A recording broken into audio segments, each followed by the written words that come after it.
I mean, you kind of hit it on the head, but life changes. Life constantly throws us curveballs.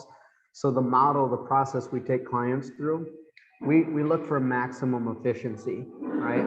So when we get a clear picture of where you're sitting financially, what are some of the goals you're shooting for? And then what are things we can do in this year right now? We build out an action step to get you in the maximum position possible. Right. And then next year we do it again. We do it again. And what we found is you're going to build a lot more wealth. You're going to be better, obviously protected. You're going to have a game plan if stuff shifts.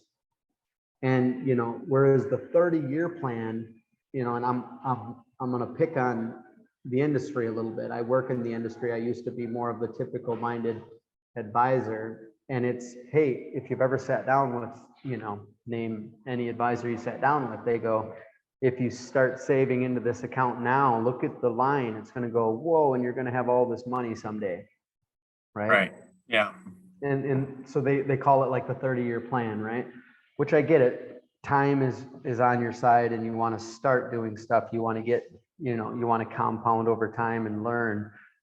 But the way it's set up and the way people go about it, it doesn't have a high success rate. So we started questioning like why. And the reason being is you can't just start with, defer and hope that it's there without a game plan of everything going, people don't stay at jobs for 40 years anymore, right? Right. So Exactly.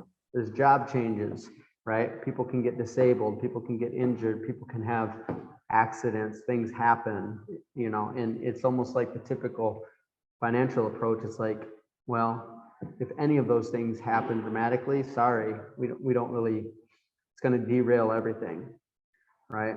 So we just try to set people up, first is protection, maximum protection in all areas. Second, we talk about liquidity. You got to have safe savings, right? If I'm staying on this soapbox a little longer, like the typical advisor, they almost look at liquidity and where to store money as like, it's not quite as good as moving it all into your IRA because you're going to make more money there. And it's like, yeah, there's a value to having liquidity for opportunities, right? In different investments. But unfortunately, a lot of times people aren't educated on, other options out there. Right.